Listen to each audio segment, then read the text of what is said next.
great, always fight, never quit, do it right, play the game, win it life, have no shame, there's no time, feel the pain, live the grind, I could change, in my mind, pick a lane, commit and climb, the only way to win it life. I never miss, that's fact, taking big swings, each hand to the bat, put me in the ring, you'll go out in a bag, cause I sing what I mean and I bring it to the mad light. Ain't got time to kill, I got time to feel, I took a red pill, I know life's short so I wanna live real, but how's it supposed to feel?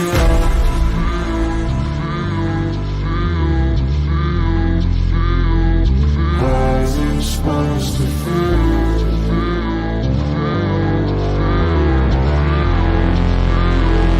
How's it supposed to feel?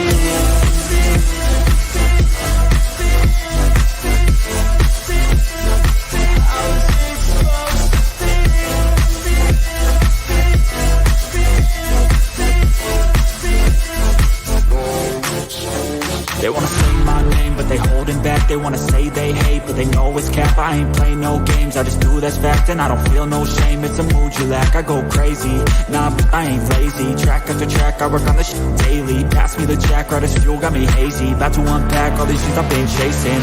I've got visions in my head, like memories after death. To be a legend instead of something you can forget. I'm living up every breath, I'd rather leave than be led. I'll fill the seats as I spread with every word that I've said.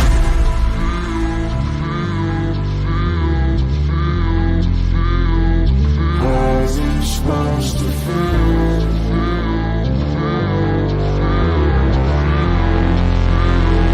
How's it supposed to feel?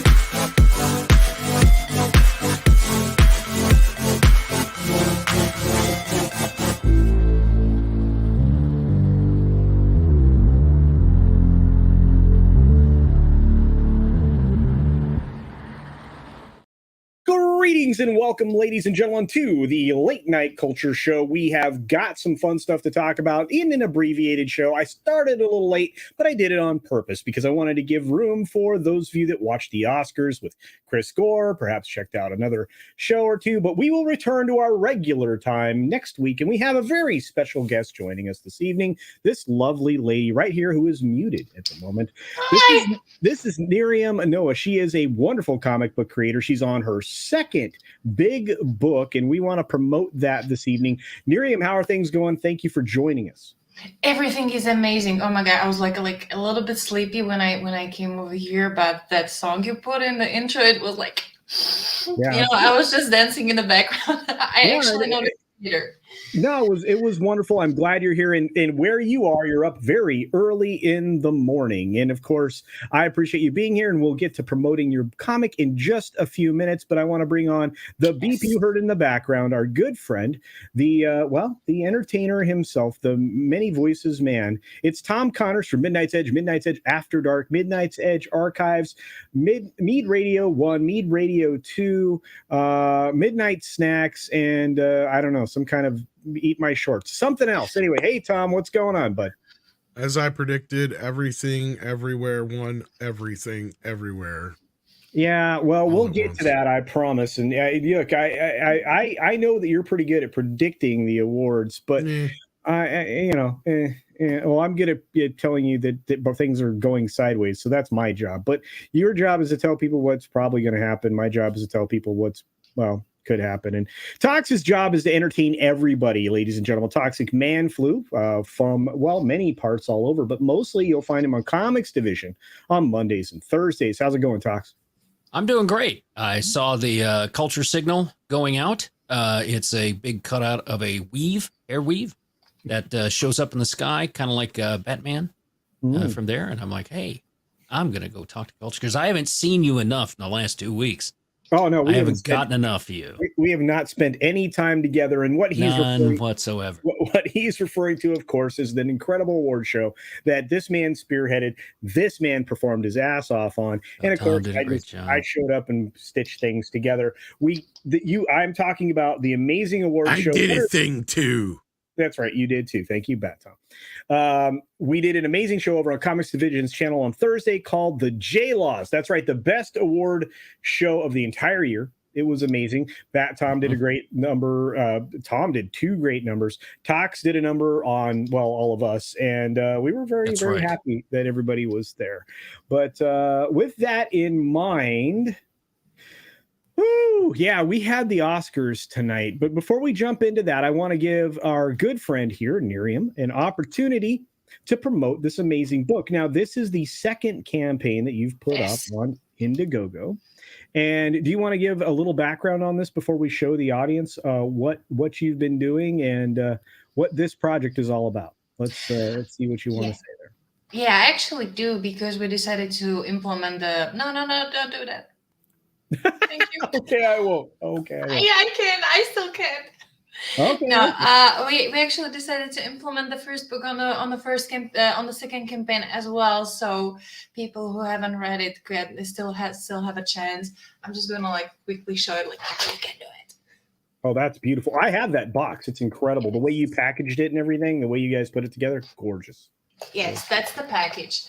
And we were like, oh my God, the second campaign is going to be so different because we're going to be shipping it from over here, not from US. And we were worried about these boxes. But then I found this company and they are printing it and they're making it. And the prices are amazing. So we're like, everybody's getting another box. So yeah, that's pretty much about the first campaign.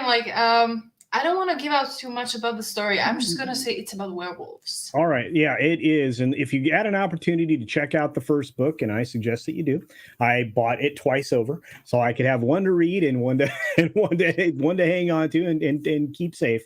We have this beautiful book. And again, it is called Bonds. And this one is The Cursed Child. Yes. And so far, your campaign is right in there. You are 391% of your goal. There are 28 hours left in this campaign. Now, are you going to extend it a little? Are you going? Yes, we're extending by extra 30 days, and they're going in demand. But great news again, like Bonds the Tribe, when we launched it, it was finished. Again, Bonds the Cursed Child, it's finished. I'm lettering last few pages because when we were finishing the campaign, we're going to wait just a little bit longer in demand, but we're going immediately into print, and people are going to be getting their books as soon as possible. We don't do the waiting time stuff.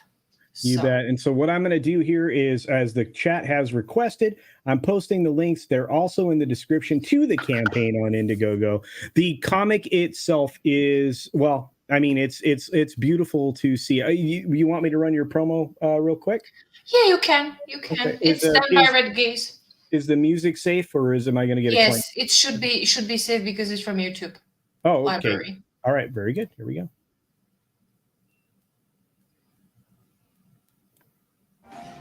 Well, what is that on? It's weird. That's some hiccup. Try to hit the expand the screen. Okay. There we go. There it is. Excuse me.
Wow, that's great. There it That is. Nice. that's beautiful. Good And stuff. the art's incredible. I love that. I love it's really easy to link back to.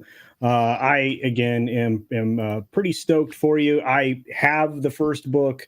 I have the box. I can't grab it; it's not handy. But this is one of those things I was very grateful to back. And again, 2 campaigns so far. This campaign is raging, going bigger than it's supposed to, and it will go in demand tomorrow. But for right now, if you want to get on it early, it's 28 hours left in this, the premiere part. And you can see there's all different levels here. They're not terribly expensive to support this book. You can get it in many different forms and fashions with lots of different types of delivery.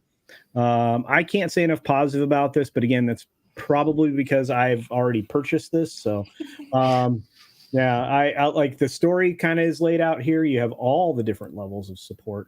It's amazing. You can again, I would recommend going as big as you can because these are totally worth it. You get both books for 45, right? Yes. Yeah. Plus the shipping. Yeah. So, and again, I mean, I don't promote a lot of comics on this channel. This is not a regular occurrence. I'm very proud of what I know. you're. I'm so thankful. No, hey, Thank you very much. I am proud of what you and Mr. Red Gaze are doing. You guys are good friends of mine, and you're very easy to support. You got opportunities here to get some very big things. All of the Cursed Wolves have sold out. My goodness, Yes. look at this. Gamma Wolf is gone. The Gamma Wolf 2 is gone. Gamma Wolf 3 is gone. You don't all your stuff, all your top end stuff sold right away. Congratulations. Yes, the biggest one, the 20 by 30 inches traditional art piece that was gone on the first day. I was so happy because I wasn't sure about that. But we're gonna be putting it as a mini print as a part of the stretch goal. So in case everybody wants it, that they have a chance to get it in a different form. As somebody who owns one of your traditional art pieces, I will say it's well worth it. And thank you. I appreciated the care that you took in getting it to me. And I know that you guys take great care in delivery of your books. And that can't be said about a lot of projects. So I want to say thank you very much. Anything else you want to promote about this, Nerium? I don't think so. I think people should. I know people can read, right? So they can read a little bit about what's the Bonds, the Cursed Child about, what is coming in the package. They can see the art themselves. So thank you very much for the opportunity. Well, I'm just happy that you're here, and I like you said, it's very easy to back your projects. You do a wonderful job. The art's incredible. The story's great. We need more of that. So the people that make culture, I think Tox would Tox would also say that we need more and more people doing this. We have a lot of great artists in our community, 100%. Including Jinja Ninja and many others, right, Tox? That's correct. This is the kind of stuff that we need to support. I was talking off stage, and I purchased this thing, Red Gaze, previously the books that he has done, and we were going to get him on some of the shows, and he was in transition. So now he's getting ready to get back onto it and get back into streaming. And now we've got not only his great stuff, but also the things that Nerium has as well. So, sorry. Yeah, no, go ahead. Go ahead. No, I just wanted to say that we are also planning to do a lot of content for children, for small children. Good. Basically, that's what I showed you, Culture. It's going to be a Halloween-ish story. I cannot wait for that, by the way. I got a little special art preview that she told me to keep under wraps, so I did. And I could not be more excited to see what the results of that are. So there's a lot of things in the pipe, and when we get creative people on the channel... You muted yourself. Culture muted himself. What did I say? Oh, wow. Oh, anyway, I was saying I've known Nerium for a while now, and I love having creative people on. So thank you for popping in with us today. And if you can hang out for a while, we're going to talk about some stuff. But I do want to say hi to a guest that joined us late, our good friend from, up north. Let's just call it America's Hat, known as Canada. It's CC Karaoke. How are you this morning, sir? Or the evening, I guess. Thanks to the time change. It's evening now. Yeah. It was a struggle waking up, but I'm here now. Well, I'm glad you're here. But let's say hi to the chat because I jumped right into covering for Miriam because I know she's on limited time and I wanted her to be able to get that out there without any time constraint. So I really appreciate it. But I have just one question. Did anybody get slapped this year? no, I don't think Tom, what's the slap counter on this year's show? I only slapped it a few times. No. I mean for the Oscars. Oh, I don't think anybody got slapped, unfortunately. But Jimmy Kimmel did show up with a date. It was a donkey. Whoa, my. Nice. Well, it was a real donkey show as expected then. Pretty much. They showed up with Sarah Jessica Parker. Wow. No. I think she showed up with her husband, if I'm not mistaken. Oh, okay. Matthew Broderick. Right. It'd be weird to see him there, right? Has he been to an Oscars in a while? I mean, he kind of disappeared from the planet. I can't remember. No, wait. He's in that. He was in that trailer for the new Jennifer Lawrence movie. He's the father of the kid. Oh, you're kidding me. He looks terrible. Yeah, he looked terrible.com. Wow. He was full of bologna sausage. Okay. And you are not wrong. Oh, I love you. All right, let's say hi to our chat because we got some great humans here. We got Tim Hayes here. Good to see you, buddy. He was here early. ATN Falarudo went to bed, I think. Sean Estep's here. Dragon Master 360 is here. Liger fan is here. Our good buddy, the Atlantean, is here. Great to see you, man. It's been a minute. There's CC because she's on the panel. Hi, CC. Who else is it? Yek Nomino is here. We've got Nerium herself. She's on the panel. Fred Blogs is here. Great to see you, my friend. Let's see who else. DS Ford is here. We've got Phantom Feet. That's a by the way, the avatar is amazing, although I think there was a different name with it before. We've got our good friend Dave G Sound in the house. There's Cash Kester, Ed Tox, who's on the panels here. We got Rob Altus in the house, the Orlando Dragon, Y Destroyer 3466V, the very talented tuxedo-wearing Punkwaddle is here. Commander Ed Straker of Shadow, Jaffo, who has just been crushing it with memes. Morgan King is in the house. We got Commander Ed Straker of Shadow, Grifton with Grimace. There's actually two CCs on this stream, to be fair. Tender Warrior 68 is here. Tipping Orc is here. We've got a few other folks. Phil, what's up, Phil? TMNT is in the house. We've got Frank Hammett in the house. There is, let's see. Oh, I already did that one. Oh, yeah, we got Hank VP here. I'm trying to get through everybody. Steven is here. Good to see you. Deleted Scenes. And Darcipia, what's up, brother? Good to see you. Eric K is in the house. Look at him saying hi to everybody like a boss. He is the boss of mods. Mensch of Wrenches. We've got SP4H. I always do that in the house as well. Morb is here. What is up, Morb? I dropped the link for the campaign for Miss Nerium Noah already. We've got the very talented Andy Masterson, who is very talented. Did you see his latest creation? Mexican Iron Man on his, I think Gary Ambrosia did the background. What a great combination. That was amazing. Southern Belle is here. E. Clay Thomason is here. Hey, Chris, it has been a minute. That looks an awful lot like him, doesn't it? That looks like yes. Yeah. Yes, except he's less angry. Is he less angry? He's less angry. Rosie O'Donnell. Oh, he's more of a chuckle type of a guy. Okay. No, I'm just kidding. I love Is there a less angry Rosie O'Donnell? I don't know. Jason Sandberg's in the house. We got Horny Alf here. Radioactive is in the house. Mr. Grant Gregory's under the weather, so he'll join us next Sunday. Sean Mountain is here. Great to see you, my friend. Let's see who else is hanging out. A few other folks. Christopher Dominguez. I know this takes a while, guys. I apologize, but I want to say hi to everybody, including Barney Fife and his one bullet. That's right, one bullet in there. Let's see. We've got Albert Zulke here. What is up, my friend? Wow, a few other folks. We're getting there. Scrolling. Furry Kitten is in the house. We've got, I keep going through everybody. Yeah, there's 11 Alpha. I detest this new Western Nix Nuez. I don't revisionist BS updated for modern mentioning. If you hate it, if it were Tolkien, they were bastardizing. I hate everything right now, to be honest with you.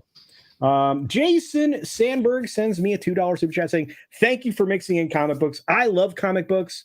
I love them almost my entire life. And then the last few years until we got to the independent folks, I had nothing. I had nothing. It was a dearth of good content in the world. And now, thanks to all the amazing creatives like Miriam, Red Gaze, and many other wonderful creatives out there that are very easy to support, by the way, I'm very, very grateful for them. Thank you for the $2 super chat. Indeed. Ruben, who I hung out with earlier today, you are an amazing human, my friend.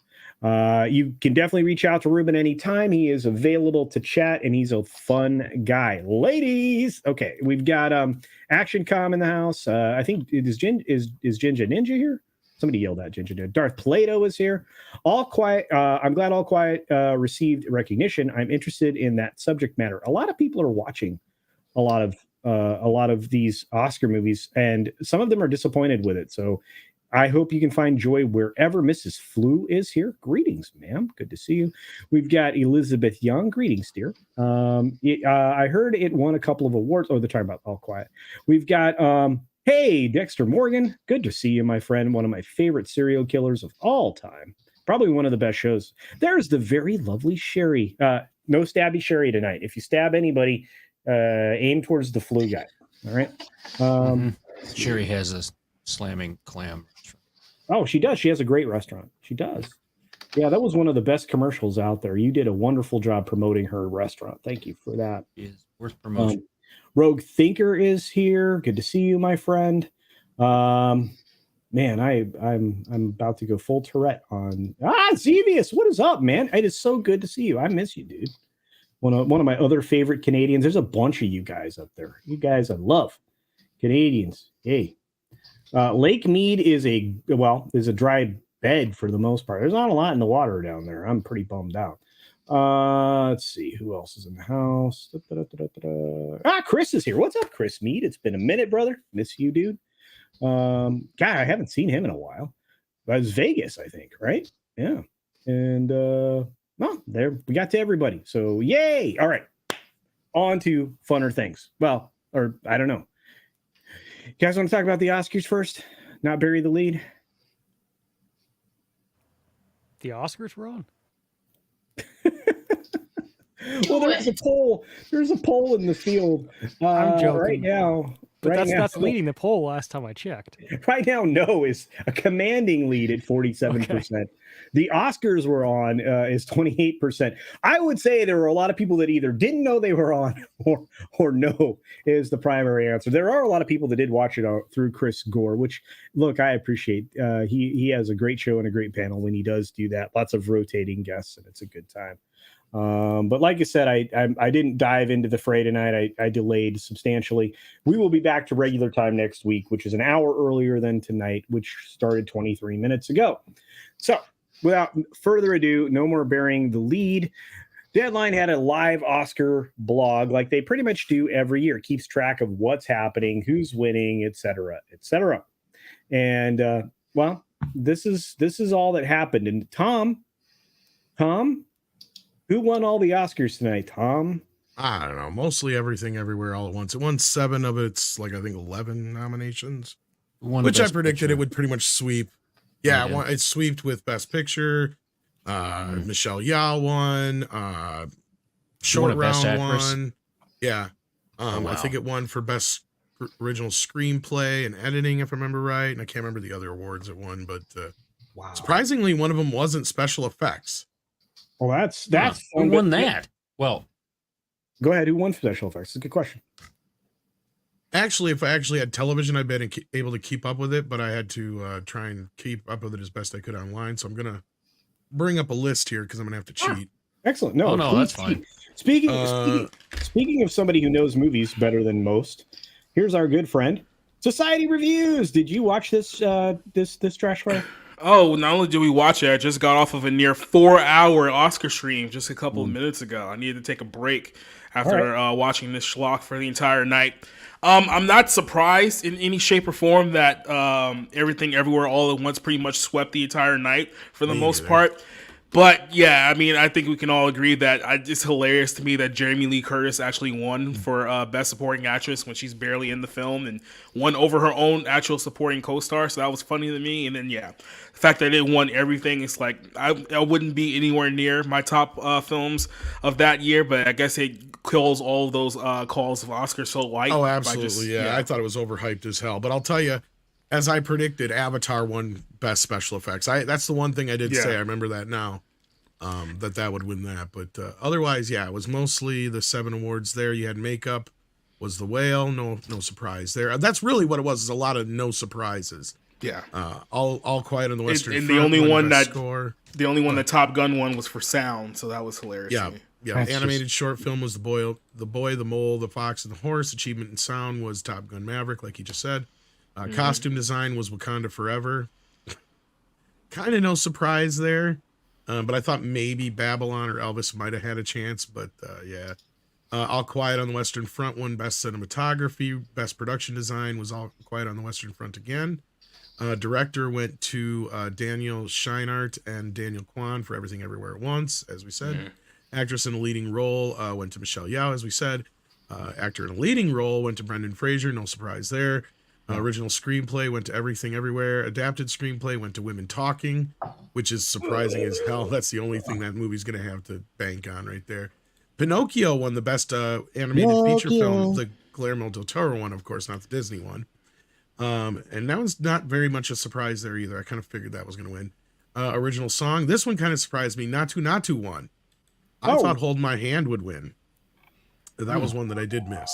At least I didn't give it to the Black Panther one, so there's that. Yeah, no shit, right?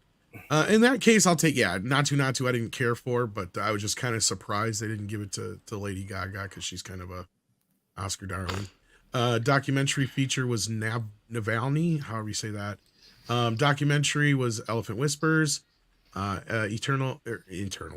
International feature film was All Quiet on the Western Front. Again, not a surprise there at all. Right. Ke Huy Quan won for supporting, as I said before. Jamie Lee Curtis won supporting, as I believe Society also pointed out. And then Best Picture, of course, was Everything Everywhere at Once, and that's the major awards for y'all. Isn't that rough that you didn't end up with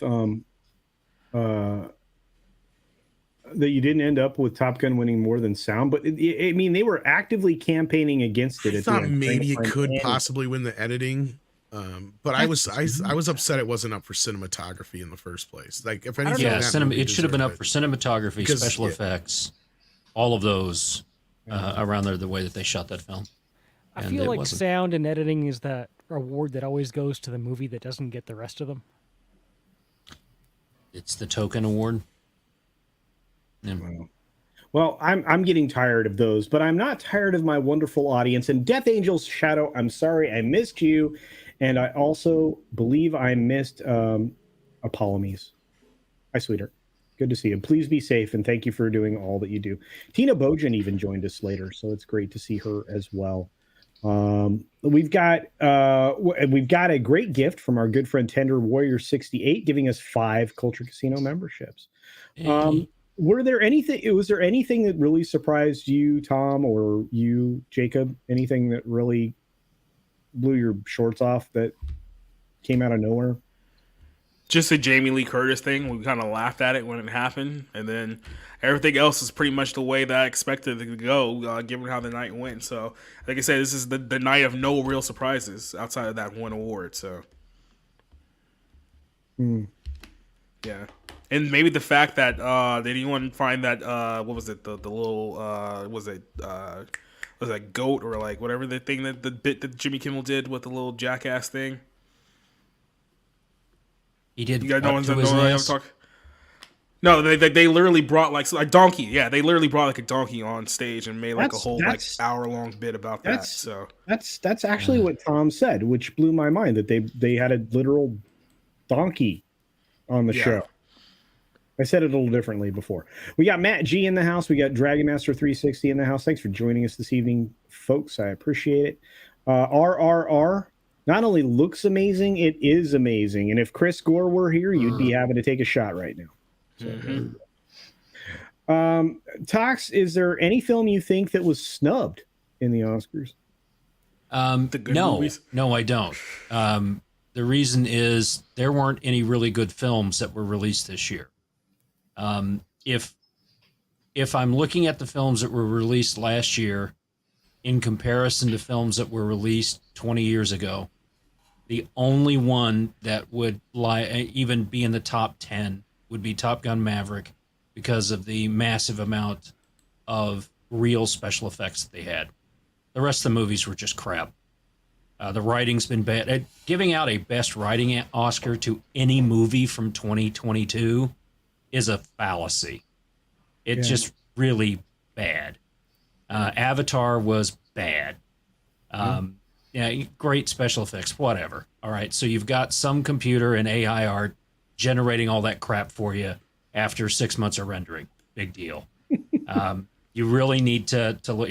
Special effects should have been Maverick, hands down. Practical effects should have been Maverick. I mean, I'm sorry. Like, some of the stuff they did was really happening in those planes. I was like, good gravy.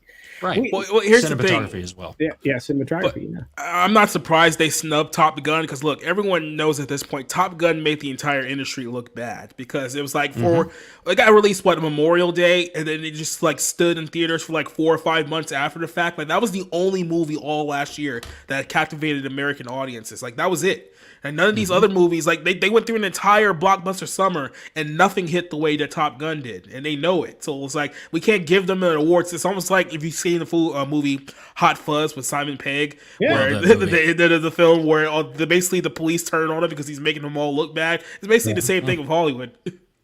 Yeah, that's a great comparison. I love that film, Hot Fuzz, and the way that ends up. But Maverick made it you feel good to be an American and made people want to go to the movies, which is what a lot of films used to do. And that's why they didn't like it, Tox. Well, exactly. And that's Hollywood doesn't reflect what's going on in the United States.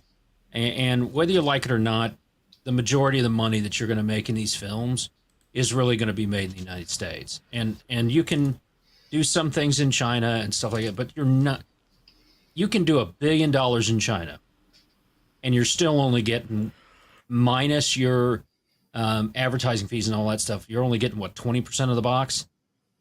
So you're basically making money for China. That's what Avatar did. Avatar made a shit ton of or we're allowed to swear on this one? Yeah, we're all right. Avatar made a shit ton of money for China. That's all it did. Tox, I said donkey show, right? So I think we're okay.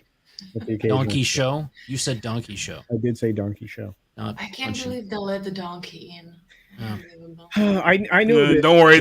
They'll probably sacrifice it to Mulak by the end of the night. So that's I mean, I can't imagine they're just reading some kind of like speech or something, and suddenly the donkey goes like, "Yeah." That was just awful. Well, I know this. I just want to say once again, thank you for the 5 gifted memberships, Tender Warrior 68. I truly appreciate it. Andy Masterson says I got it wrong. He actually built the background of the diorama for Mexican Iron Man's action figure based on Gary's design. So I'm sorry. I apologize, Andy. You're very, very talented, man. Speaking of which, he also suggests that next year, Jennifer Lawrence will win. And I think he's probably right. I think she'll win it all. We actually, the J-Laws, which were over on Comix Division's channel on Thursday, you can go back and watch the stream now. 2,000 plus people have rewatched that show, at least at this point. I don't know. Tox has been keeping track. I think it's about 2,100 now. Yeah, it's beloved. People are loving that show, and it is the most entertaining award show you will see in 2023. And of course, J-Law won every award. We guarantee you will enjoy J-Law winning. She deserved them all. All of them. She was first at everything. Did everything first. Went back in time to do things. She's awesome, stunning, brave, stunning. Jennifer Lawrence is everything. We wouldn't have Sigourney Weaver or any of the Alien films without her. She's good. She's gonna take the Tom Brady photo with all her rings on her hand. Oh yeah. She probably should. We actually, somebody refaced that right now, send it to Tox. But in Tox, since you're normally used to doing that, can you go look for memes? Because sometimes people meme things for this show, and crap. Okay. You're asking me to do work. Gee whiz. What the heck? I'm trying to hire you here, bud. Trying to hire I you. see. Oh, I do want to say one thing. Goodness. About the Oscars. Yeah. I put it in the private chat. Oh boy. I believe that Jamie Lee Curtis won the Give Her an Oscar Before She Dies category. I think she did too. I believe that's what that was. Yeah, and you know what? We should actually do an award summary for the second best award show of the year, the Oscars, and do that maybe a little bit for tomorrow's or maybe next Thursday's show. Well, that's only because the She-Hulkies was last year. That's right. That's what I said. Yeah, right. 2022, the best award show of 2022, still the She-Hulkies, right? And I still think one of the best live streams ever celebrating Christmas was the Christmas show. It was perfect. It was the perfect, Bad Tom sang Jingle Bells and I wept. Yeah, let me tell you, it was incredible. I still think that the best performance of that night came from Brahmable, hands down. Speaking of best performance, best actor, Bryant Barth suggests was Brendan Fraser. And you know what? Well deserved. Dude has been ignored and destroyed by Hollywood his entire life for basically being somewhat real when it comes to, well, acting and all of the awards and everything else. I like this guy. I don't know why, despite the fact that he's played a dunce forever. Nerium, I know you were asleep when we were doing all this silliness in America. Do you have any thoughts on any of the things you just heard about any of these awards that were handed out tonight? I actually started getting a little bit more into like following the trends and movies. The problem I'm kind of having with that is like following the trends and watching the movies are two different things. You know, like before, like a year ago when we spoke together, I didn't have the streaming services, so I wasn't updated on the movies at all. Now I have them all, like most of them, right? And I was scrolling through what to watch recently, and I came across Buzz Lightyear, and I just couldn't force myself to watch it after what I heard about it, you know. And that's the problem. Like the movies got so bad year after year after year that many people don't watch them. That's why many people don't even know that the Oscars were on, you know. And I really, really don't know whether those movies deserved what they deserved. But you guys are on a topic like daily, so I suppose you know a lot better. Yeah, no, and I appreciate that. And I have a feeling that a lot of people feel out of touch with it that aren't in the United States or perhaps Canada or even Mexico, because it is very North American centric, kind of like the BAFTAs are very, you know, Western European centric, although I would imagine you'd be familiar with those as well. I do know this. I have good news for you, Nerium. According to 11 Alpha, Australia and the Czech Republic are tied 1-1 after 3. So there you go. Yeah, apparently the U.S. is getting stomped out by Mexico in baseball, which is always a good sign. It's always great to see. It doesn't surprise me. But I'm going to end the poll that we filed now because I've run out of energy to talk about the Oscars, and it looks like we finished up here. No, 50% of the people in the audience that has been here now and is current, and it was here before, I should say, said no to watching the Oscars now. And additionally, 26%, the second vote, was the Oscars were on. That means 76% of people here really didn't care at all. I tell you what, Brendan Fraser winning Best Actor proves that the tried and true method of winning an Academy Award is getting molested by a producer. So there you go. Oh, hey now. Wow. Okay, well, adding on to that, the people who actually watched the Oscars seem to have been watching them via Chris Gore. That's 18%. And 4% of people actually just watched them. So congratulations to you. I appreciate your honesty, and I think we all do. But there you are. Man, woo, we're spicy tonight. Let's see. We have Lady Gravemaster sending over a raid. Thank you very much, The Common Nerd, and for all of you out there. I love Lady G. She's awesome. We have a lot of talent in our fellowship. I have to say thank you to all of you. CC, do you have any final thoughts on any of these Oscar things? Because I know you kept track. You wrote down a list and everything. My curiosity here is like, are they still going ahead with that whole ethnicity thing where the movies have to have certain proportions to even be eligible for the Oscars?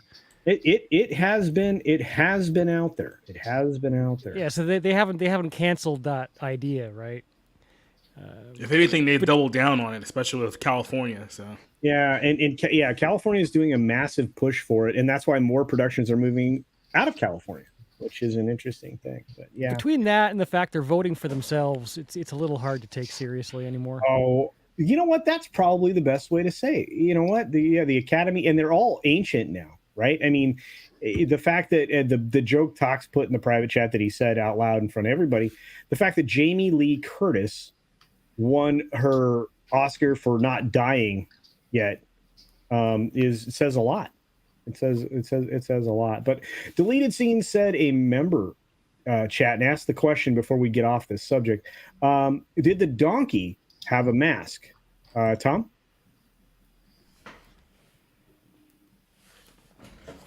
thanks, Tom.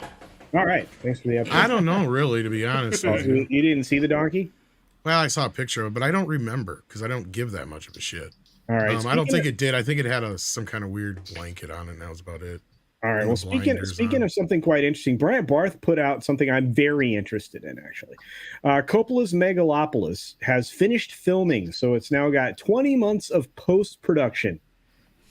Holy cow. I'm looking forward to this. I am too, but dang, 20 months? Tom? Have you ever heard of that? So what? This is a film that won't come out to 2026? At least. If they're being Depends. accurate. I mean, depends on what he's doing with it, I guess. It's supposed to be a pretty big production, but I mean, he's doing it all on his own dime, from what I understand, too. 20 months on a $400 million. Maybe there's a lot of CGI. Yeah, I was gonna say it's a huge production, so man. I mean, well, this is going to have 2 years. It takes almost 2 years to make like Avatar and some of these other movies. Well, that's what I'm saying. This is going to have to be Avatar, basically. Well, does he have a small production crew for that post-production work? Because if there's only a couple people doing it, on a budget, that'll extend the timeline. I guess, but dang, that's long. Oh, by the way, Keck is here. What's up, Keck? Good to see you. Wow, Tim showed up. Tim actually has a good take here. Hang on. Let me get to it. He said something. Oh, here we go. Jennifer Lawrence won the First Actress Award. Well, there you go. Didn't know that was given out tonight. But there you go. Brand had actually another good comment in the chat about the Razzies. I really do think that those are going to be more accurate than the Oscars. Honestly, I really enjoy the Razzies, and even when they bowed the knee last year about Firestarter, which was terrible. Well, they kind of did it this year too with the whole Best Actress or Worst Actress situation, because they nominated that little girl from Firestarter, and then they got a lot of crap for it, so they just removed the award entirely. That's true. Woo! Yeah, and Tim, thank you for promoting that, and you are a gangster, my friend. He says 106 watching, 75 likes. Yes, please get me to 100 likes. I will. I love you long time then. I appreciate that. Matt G. Anyway, all right, let's go. We've got other stuff to talk about. Tom, do you have anything that you are burning to talk about? Like maybe you love horror films, don't you? You're normally, yes, I do. Horror connoisseur. And you really absolutely love the Scream franchise, right? Because it broke out in a huge way. I mean, Scream... I'm sure you're trying to be sarcastic. I did actually quite much enjoy the first 2, 3, or 4 films, I guess that you could call it. But since Scream 5, no. And this I have no love for whatsoever. I saw it this weekend, and with my review on Bounding coming out tomorrow, I can tell you that it is the worst film I've seen so far this year. Wow. Well, there are a lot of people who have that reaction right there, calling it undercooked, half-baked, a lot of other adjectives that are not appreciative of this film. I'm going to tell you this right now. I have not watched a Scream film in a while. One of the reasons is I no longer enjoy them. And it's hard to get me to not enjoy a horror film. I loved Cocaine Bear. And it was stupid, dumb, fun movie. I keep saying it. I keep saying I love it, and then I have to walk it back and say it was a fun film. But truly, if you like horror, you probably love that. Of course, Creed 3 is $101 million so far. Congratulations to them. on a film I didn't think was going to do that well. So, but I have no interest in this it's version of not. Scream. Is it really doing that well though? I mean, to me, it's playing just as well as the last two Creed films. It is, because I see no growth there. You're talking about adjustment for inflation, which is what my video tomorrow is all about. If Grant is able to edit it in his not feeling fantastic state. But if he gets that video out, I give you my entire thought on what's going on with Disney and its underperformance and other related films. But adjusting for inflation is something we should really start doing, considering that it's 19.1% different since 2018. Understand that. Inflation has been increased by almost 20% since 2018, and that's the inflation that they track, not the stuff that affects you at the grocery store or at the gas pump. So yeah, you've been to a grocery store recently? Yeah, it's not great.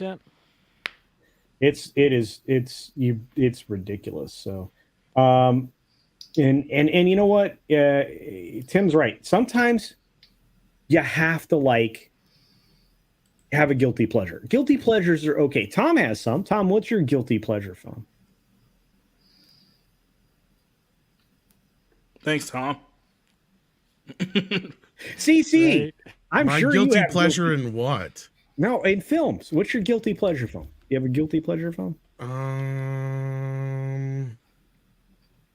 Well, yeah, I do love rubber monster movies. I guess you could call that a guilty pleasure of sorts. I mean, I do love really bad B-movie type stuff sometimes when I know I shouldn't. Like, for example, I enjoyed Morbius, even though I know it's a horrible film. Oh, it's a terrible film. Terrible film, but I mean, I laughed my ass off at it.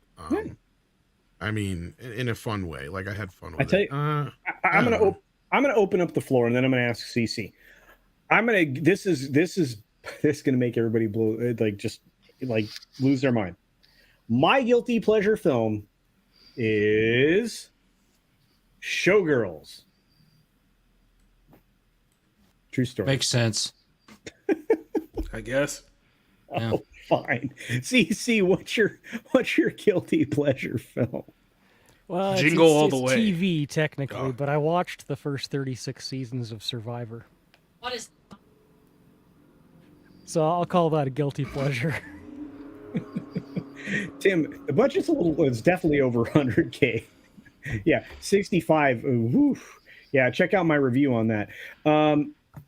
Look, I'm not going to shame anybody. You can go completely with the thing that you would be embarrassed with telling. Look, it's all between friends. So if there's something you feel extraordinarily embarrassed about, because I think CC's like sandbagging. I think there's probably something that's deeper, darker in the closet. But he's not wanting to reveal to us. It's like way deep in the closet. But I'm just saying, I'm not going to judge you. There has to be more out there, man. Come on. There's not really anything that I'm embarrassed about. Oh. I think the Muppet movie is the best film that's ever been made. I like Basketball with the two guys from South Park. I like Out Cold, which is a snowboarder movie. And it's just completely stupid. And I like those because I can throw them up there and just let them play. And I like the Murders in the Building series that's happening. I thought that was pretty good. So, but yeah, at WKRP in Cincinnati, I still watch the turkey episode. Oh, the turkey drop. And, and I still watch the episode where Johnny Fever is on air with the state police, and they're trying to prove that the more you drink, the less your reaction time is, and he keeps getting faster the more he drinks. He gets better. I just so great. I love that one. But I don't know anything that really jumps out that would be embarrassing. I mean, there's one thing about being a toxic man flu and not giving a rat's ass about any of your opinions about my ideas is I don't give a rat's ass about any of your opinions. So, I watch what I watch. I watch what I enjoy. Yeah. I can add "Dude, Where's My Car" to that list. Oh yeah, that's an another one. Yeah. Yeah, I love the movie. It's a good bad movie, a right? good one. Well, and I bring that movie up every time somebody brings up The Hangover. I'm like, That's not a yeah, I bad like movie. no, Yeah, The Dude, Where's Hangover. My I Car, liked The it better Hangover. the first time when it was called Dude, Where's My Car? My car. Yeah. Yeah. Oh, I see what you're saying. Yeah, because everybody's always hyping praise on that. I'm like, yeah, it was all right, but it's already been done before and better. Dude, if Where's you the ask me. Groom? That's basically what it is. Yeah. There you go. Well, Death Angel Shadow. Yes, inflation is up. Yeah, you're not going to get that cola, dude. I'm nobody's getting the cola anymore. And I'm sorry, there's no scene in The Hangover as funny as the tattoo scene. Oh God, And Dude, Where's My Car? dude, What's That is mine funny. say? sweet. Dude, sweet. I know, but what's mine say? Tim says his guilty pleasure film is Jingle All the Way. Yeah, Caffeinated Me liked Morbius, so Tom, you're in good company. Tenebrae. Well, and I enjoy it knowing how bad it is, right? Like that's the whole point. Same thing with like shit like I'll watch Garbage Pail Kids still to this day and Awesome. laugh at how crappy it is. Awesome one likes Barney the dinosaur. Okay, that's cool. You need help. Monkey G. Yes, You're sir. getting a That means you need reboot help. of that awesome one. Did you know that? Did you hear about that? Okay, what was the one with Ed Norton that just made me want to like? Oh, that's one they need to release on Blu-ray. That's never been. It's what is it? Not Poochie, Smoochy. Spoochy, Yeah. Douchey, Kill I don't know. Smoochy or whatever it was Yeah. called. Yeah, something like that. Yeah, it was a good one. Danny DeVito and him. I think Danny DeVito even directed that, didn't he? Monkey Jeebus sent us a member chat. It says Sherry's right. Showgirls sucked. What? It's a guilty pleasure. It is movie. no strip tease. Let's be real. Okay, look. That's okay, true. you only like that because you get to see Demi's like. No, I Demi. like it because Burt Reynolds is fucking hilarious. In Oh, that he's movie. great in that. He's great in that. Okay, Are you Right. covered in Vaseline? I like the way it squishes between my toes. so weird. 11 Alpha says I'd say Grease is my guilty pleasure, but I just love that movie. Olivia Newton-John is Is exquisite. that really considered a guilty pleasure though? I Because a don't lot of know, people man. love that movie. Yeah, so. that's a beloved film, but I appreciate That's that. what I 11 mean. Alpha. Yeah. As an alpha male, I feel you, or female, but yeah. And I'm not trying to bash on your choice here, Alpha. I'm just saying, like, a lot of people love Grease, so I don't know if I'd consider that a quote unquote guilty pleasure. Because when I hear guilty pleasure, I think of something that most people don't like, right? Well, I think Tom and I could probably do Grease like beginning to end because we're nerds. But look, Big Daddy MRI. Which one of here. you would be Sandy? Tom? Yeah, we know which one that would be. Weaves boy. No, it's No. Tom. Yeah, Oh my God, you. it's Sandy D. There we go. You guys. You know what Olivia Newton-John picture would be a guilty pleasure would be Xanadu. I love that Yeah, film. that's That true. is a great example. Yes. Thank you. Look, And Tim brought that up in the Would chat. Buckaroo Banzai be considered one? Yeah, Oh, God, probably. that is Absolutely. That's a great film. Wait. It is. That should have had multiple sequels. That was a perfect film. But And what by the way- happened was it didn't do well at the box office, so it became a cult classic too. So Isn't that the second time that Fisher Stevens played an ethnicity that he's not? I don't know, probably. Well, and you also consider what happened the with fifth. the rights afterwards. With nobody knows who owns what. It's such the a rights? weird Yeah. story. Yeah, Kevin Smith almost ruined that instead of He-Man at one point. Oh no! Wow. Oh, I'm wow. serious. I'm not even kidding. He was gonna do a Buckaroo Banzai TV show, Yeah. and that's where Jason is talking, where they figured out Oh, they they don't were know like, who owns the Who rights. owns this? Yeah, Yeah, because somebody claimed they did, and then it turns out there was some rights Well, split that nobody could really work out. There was yet. the added complication of one of the producers who owned most of the rights committing suicide before anybody could determine who owned what. So the paper trail is like Wait, whoosh, gone. I mean, nobody you- knows anything. I know you've been on YouTube before, but I'm just going to remind you: we use the word self-deleted, Okay, all right. exited game, or something. No, it's fine. I'm just teasing you, Jason. Darcipio says his guilty pleasure was Moonraker. There's a Bond film that's a guilty pleasure. I understand that though. There was some embarrassing stuff in that film. I like to love say he Moonraker. yeeted himself. Oh, Tenebrae says basketball. Basketball is ridiculous fun. I don't know if that's a Yeah, guilty I love pleasure. that one. Yeah, That was and Trey. Yes. Vince. That was Robert Vaughn's 100th film. basketball. Are you kidding me? What, really? Yeah, it was his I love 100th the film. Robert one. Wow. I'm sorry, Culture. I'm just gonna say that I'm quickly gonna trade places with sci-fi. Okay, well, do me a favor then, and just very quickly, give me your guilty pleasure film before you bail out. I was thinking about it so hard, and honestly, like when Toxic mentioned the Out Cold, it just reminded me that's a thing for me and my brother to watch every single Christmas. But recently, out of the newer movies, I have to say, like, I haven't watched the movie Encanto without crying once. Oh wow! Well, Encanto's a lovely picture. Yeah. But congratulations again on the amazing comic. Nerium Noah, ladies and gentlemen, wonderful comic creator, part of a duo that is going to bring us great things in the future. Check out her comic book. It is in the description on Indiegogo now, going in demand tomorrow or sometime on Monday. You can check out Bond's The Cursed Child, which is the second in a beautiful series. It will be well packaged in a beautiful box as before. And I just want to say thank you, Nerium. It's been too long. We got to hang out again soon, dear. Okay, thank you. We definitely will. Like when we launch, we're inviting you. So. Oh, all right. Well, lounge me, baby. Well, wait, that didn't sound right. Don't tell Days I said that. All right. She's been waiting to be launched you very for 50 much. years. All right. And I'm just gonna quickly correct you. We're prolonging for extra to the 30 days. Oh, that's right. You go into 30 Canada. days. That's right. Yes, Okay, yes. very good. Very good. Okay. Thank well, you. it's not Bye, your last one. guys. Congratulations Bye. again. It's good to Nerium. meet you. Have a great night. Or Bye. morning. Or day. I don't know. Stop being around the world. Dang it. All right. She's gone. All right. That was fun. All right. Okay. Somebody said something fun. This talks I know you can relate to. Jason, we'll get to you in a second. Jacob, of course, I'm going to make you talk at length about your terrible films that you enjoy. Down Periscope is the most emotionally accurate Navy movie in history since Mr. Roberts. The complete futility of anything in the Navy working, and a guy with an old World War II submarine beats them all. Yeah, it sounds about right. Not only that, the tattoo business was the best. Yeah, I love that one. God, That whole I movie was found great. a Band-Aid in my soup today. I was wondering where that was. The other day I found a nail. Or no, it's the other way around. Today I found a nail in my soup. The other day I found a Band-Aid. The Band-Aid was holding the nail on, sir. Yes. By the way, it's so great. Kelsey Grammer delivered there. The redheaded chick that I love. Oh, I saw God, that in theaters. yeah, me too. Yeah. I saw it more than once in theaters. Anyway, all right. Who else is out there? Oh, wait. Jason, what did you say yours was? You didn't say it, did you?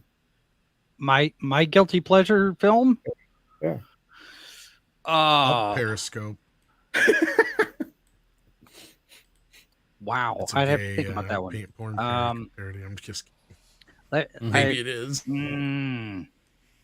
I don't know.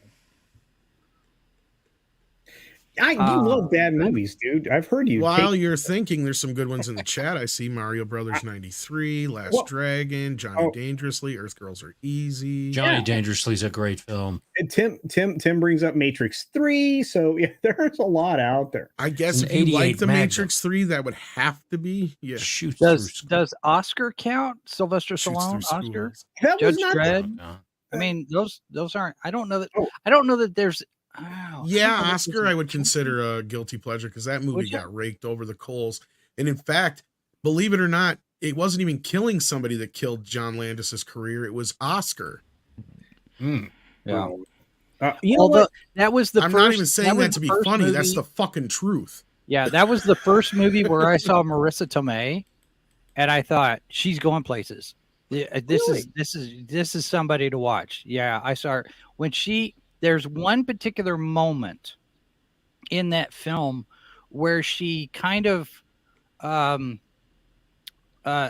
Boops. She kind of scrunches her face in this weird little giggle grin thing, and I thought, okay, she's got a spark. She's going places. She's going to do really well, and then not so much. Oh, here's a blast from the past. Gleaming the Cube. Have you ever seen that? I have Yeah, not. years ago. It's a skateboarding movie. And it's not available on Blu-ray as far as I know. I don't. not Yeah, even sure. I can't. I've been able to find Okay, it. all right. Crow. Crow would be one that of would be my considered. guilty pleasures. I saw But that you're in kind of right and wrong at the same time, Jason, about her, because she did win the Oscar the year after that for My Cousin Vinny. Well, that's true. And she did have quite a few roles after that, but she has kind of, Okay. up until recently with Spider-Man gone the wayside. Yeah. Mary No Stuart matter what- Masterson was the same way. I saw her in Chances Are, and I thought she was going to have a Oh, much she was bigger great in career that. than she- Chances Are. Was She had a great string film. of bad movies No, that didn't do well. Who else was in Chances Are? Robert Downey Jr. Robert That's Downey, right. and then, but she also did a few that were okay. But like, yeah, I loved her. I mean, there was a Hughes film she did with redheaded guy that was going to be Some Kind of Wonderful. Thank you. Some Kind of Yeah, Wonderful, that's a yeah. great film. Eric That Stoltz. one's That's a good one. that might be his most underrated film. But we got two people bringing up Ice Pirates in the chat. I Funnily know. enough, I saw the. that is my first memory of going to the theater. Now, it's not the first movie I Ice ever Pirates? saw in a theater, but it's the dude, first memory I have. Yeah, it's going because to of the theater. space herpy. No, actually, I remember the dude's hand getting cut off, and it wasn't until like 10, 15 years later when I saw it on TBS that I'm like, this is the fucking movie. This is the movie I saw in the theater when I was 4 that I couldn't remember for years because I kept trying to remember what it was, and I could never quite place it in my brain. It was just one of those, strange memories, early memories. All right, so the one person we haven't heard from is this man right here, I vaguely remember Return of the Jedi, but who sees more movies than anybody I know. Jacob, you have to have, as a critic of film, a guilty pleasure movie that stands out, my friend. House Arrest with Jamie Lee Curtis and Jennifer Love Hewitt. Oh my god. Ooh, wow. Okay. That's pulling it out. But That's who's whipping the it out guy and laying in it on the that? table. I know the movie you're talking about. I'm trying to remember. I know Shooter was in the film, but I forget the other guy's name. I know you're talking about. Yeah, the main. Shooter McGavin. I love Shooter McGavin. Wow. Was that not in? He wasn't Kevin in the Pollak film? was the other Kevin guy. Pollak. Kevin Yeah, Pollak. there- Pollock. Yeah. Oh God. Wow. ECU's great, but that's not really That was like a guilty huge pleasure. bomb at the box office too. yeah, I think it was like Even though it didn't have shit famous for a budget. Yeah. It was famous for like, what was it, like Roper or Cisco? One of those two had pretty much like tore the movie to I shreds. think they both did, actually, to be honest with you, at that time. Okay. But yeah, it only cost $5 million to make, but sadly it only made $7 million at the box office. Oh wow. That's pretty funny. Wow. Brian Barth is yelling about Super Mario Brothers 1983. It's a terrible film. So Yeah, we brought that up. We did, Brian. But wait. That's perfect because Super Mario Brothers is coming out just a month or so from now. 30 years later, yeah. Yeah, and it is going to be $1 billion film. I think so. Yeah. Okay. Wait, which one again? The new Super Mario Brother movie. No, yeah, probably. You Yeah. think it'll do $1 billion? I thought it was going to do $1 billion before the Super Bowl ad. After the Super Bowl ad, I'm like, $1 billion. it's definitely making $1 billion now. There's no way it's not. Because everyone's going to take their families to go see that movie. Exactly. And that's what I said that day. I was like, this movie went from the movie where kids are going, Mom, Dad, take me to the Mario Brothers movie, to the parents seeing that commercial and going, guess what, kids? We're going to see the Mario Brothers movie, meaning families are going to go. So that movie's going to make bank. Yeah, I see that. I see that for real. It's a 4-quadrant film, folks, which means it hits every demo. So everybody and their mom, their grandma, and their grandkid. Even my dad knows who Mario is, man. I mean, come on. And everybody knows who Mario is. No, we're airheads. There you go. We have some great comments. I ain't farting on no snare drum. But come on, Jaws and Bond in Space. It was one of my wife's favorite popcorn flicks. They're coming at you, XPC. At least Who had the best in space movie? Jason, Leprechaun, or Bond? Hey, Fast and Furious. Power Rangers. I forgot about Fast and Furious. Yeah. Does Power that would Rangers be- count? Because they're yeah. already kind of cosmic. I I'm don't talking know. about things that never were cosmic and they should have never went cosmic. Grifton with Grimace says, Weekend at Bernie's is a guilty pleasure film. No, it is the Not best. the first one. The second one would be. I would think. Nobody watches that. Nobody watches. Hey, that. I kind of Film half premise. do kind of like it in some weird way. It has some moments in it. Our- Now, I haven't seen that movie in like 20 years, so don't hold me to that if Well, I get a chance. Yeah, to see our good friend TZ Burton says, our good friend TZ Burton says, just ordered Miriam's book and she's gone. Yeah, sorry, she was on limited time. It was like butt crack in the morning where say it's she's probably at. late where she's at. Yeah, and so she gave me what I asked for, which was about an hour. She was let's venture into this for a moment though. Yeah. Would Weekend at Bernie's 2 be the grounds where you finally say, like, we have gone too far with a sequel? Do you think that's the place where Hollywood finally did that, where they're just like, we can squeeze just a little bit more out of this? I think was that the last drug-addled version of what's his face? McCarthy. McCarthy. Andrew McCarthy. Yeah.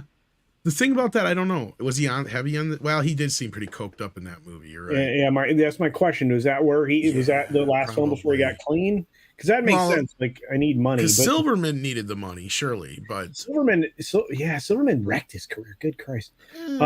It's just he had a bad agent. I think he got stuck in a lot of really shitty movies. What's the Timothy kid? He was Charlemagne. He was in my favorite. He was in my favorite volleyball movie, Side Out. Is he Dalton? No. Is he Oliphant? He was in no. Inside Out. Side Out. Yeah. Great volleyball film. Anybody remember the Look Who's Talking movies? Yeah, but the first one was good. Yeah, they did the other two. Yeah, C. I actually Thomas enjoyed Howell. the second one. Is that who you're thinking of? C. Thomas Howell? Yeah, C. Thomas Howell. That's what I meant. Yeah, that's way off. Terry Kaiser's in that too, by the way. Yeah. Speaking of Weekend at Bernie's. Yeah, but look, Johnny Dangerously, Earth Girls Are Easy. I know you got a lot of these. The Mummy. It's not a bad film. Oh wait, the cruise one. Are you talking about the cruise one? Maybe. Yeah. Tina, the cruise one. You're right. I think that's true. Masters of the Universe. Yes, that film was garbage, but terrible. That's one of my guilty pleasures. Garbage-bastic. I just invented a word. Garbage-bastic. It was a terrible film. That is definitely one of mine. Mars Attacks. Yeah. People forgot that movie. That movie went up. Here's the thing with Mars Attacks. I would argue Mars Attacks would have done better had they released it a year before or a year later. The reason I say this is because they put that movie right up against Independence Day like freaking morons. Oops. Now, if they had waited a year, just think about it. At that point, we had already been through a year of Independence Day. We would have been like, now that's funny, right? Like, I think it was just a year too soon. Yeah. I'd agree with you on that, Tom. Yeah. Look, Mephisto, I love you, dude, but Hudson Hawk's a good, fun film. I don't know about guilty pleasure, but I feel you. Oh, it's one of those movies that you'd have to put in the guilty pleasure because it did horribly at the box office and it got bombarded by critics. I have not seen this film. The Lovely. Is that one of his earlier ones? Street Kings. I never saw it. I've never heard of that. Parenthood. I thought Parenthood was one of his first films. Actually, he did a few movies before that. Steve Martin was in that. Yeah. Parenthood's pretty good. Someone earlier had mentioned Tremors, and I have to say, going back and watching it, the second Tremors movie isn't as bad as you think. No, second one's pretty good. Second one's better than it should be for a straight-to-video film, that's for sure. Yeah. This is a fun chat. I love this. Oh, God, stop or my mom will shoot. I've seen that more times than I'd like to admit. But Ice Pirates, sorry, guys. I love that film. You cannot convince me there's anything wrong with it at all. Except for space herpes. Man, there's so much good stuff. You guys, thank you in the chat. You've really been burning it up. We even got some thank you for 100 likes, you guys. You are on fire. This is true, Tim. Tim is on top of everything now. If you guys aren't subscribed to Tim, check out my buddy Tim. He's been killing it. Mario is tracking it hot. Very hot. That film's gonna do great. Oh, Lady Mist is here. The only bad thing about Mario is that they're probably gonna use that film as an excuse to give Seth Rogen more work. So there's that. I think it's gonna be $1 billion. Lisa's here. Look at this. We got ladies. We got a lady on the panel tonight. I was hoping to get 2 others, but one of them had to go to bed, and the other one's mad at me. Let's see. All right. Night of the Comet, Jason says in the chat. He stepped away for a minute. TZ Burton shoots us $5 and says, Weekends at Birdie's a Delaware vacation. We need a part 3. Oh, that's a great show. show. Bernie's. Yeah, but different Bernie. But yeah. I love you, man. Bernie Sanders. Yeah. You know what? I actually just thought of a good one because someone brought that Night of the Comet movie up. Yeah. Has anyone ever seen the 1984 film Savage Streets with Linda Blair? No. Yeah, I have it, but I haven't seen it. Yeah, okay. That one is a pretty awesome bad. It's in my stack. Movie. Really? Yes. Like it's worth watching. Yes. Oh, I have to check it out. She can't even be that. How old is she in that? She's got to be 20 something. Somewhere. Or at least close to 30, actually. No. Because she was 12, 13 when she made The Exorcist. That was 70, what, 3? Yeah, I mean, that was almost, 40 years ago, right? So Yeah, 84. So, oh, yeah, okay. So she'd be like... Yeah, she's probably like 23. She'd be pushing 30 at that. Yeah, so... Yeah. Oh, wow. All right. We've got... I know the movie he's talking about, but I haven't watched it yet. Look, we've got Pop Culture Creator in the house. Great to see you, my friend. Thanks for being here. And a huge $10 super chat. Appreciate that. It says, Super Mario, the CGI looks outdated. I know it's supposed to represent old video games, but it looks like early 2000 CGI. No more groundbreaking CGI from any company. I don't know if I agree with this, even though I'm not a fan of CGI. I think it looks fine. I can understand why somebody would see a deficit there. I'm going to give it a shot. I'm going to the theater to see the film. I'm glad it's not overly dark or overly. Well, it's really bright, actually. That's what I'm saying. Like it doesn't. It looks exactly as I expect it to look. No, if you want a movie. I was just gonna say, you want a movie with really bad, outdated CGI? Go watch the first Power Rangers movie. 1995. You know what that reminds me of? Actually, I watched a Dragonheart in 4K the other night. Really? Talk about some CGI that does not hold up. Oh my god! Yeah. Can I argue that it's a good movie, but yeah. Can I argue that compared to the MCU, it's almost as bad as what's his face's accent in that movie? But anyway. Yeah, but compared to the MCU lately, I mean, the Ant-Man and Wasp Quantumania looked like hot garbage. Look, we bitch about CGI, but we do need to thank our lucky stars. It is not CGI circa 1997, right? Like we do need to thank our stars for that. Go back and watch some shit from that era, and you'll be like, "Oh my god, no, this is bad CGI, like Lawnmower Man type shit." Wait, Lawnmower Man was another guilty pleasure movie that nobody. Well, that's a guilty pleasure, but it has some horrible CGI in it. Well, I just want to say, Spawn is another one with some really bad CGI. It was cutting edge for the time, like Talk suggests, but no, Spawn was pretty bad for the fucking time. Yeah, Spawn was. I saw that twice in theaters. I still liked it. So Eric K is a member for 21 months. Thank you, brother. I appreciate your support. He says, "Student Bodies, funny horror film, must see." Well, there you go. Yeah. Does anyone want to give a nod to Mortal Kombat Annihilation? No. Not as a guilty pleasure, but as the bad CGI. Yeah. Oh, you know what, Monkey Jeebus?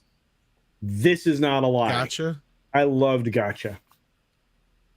I loved it. Van Wilder.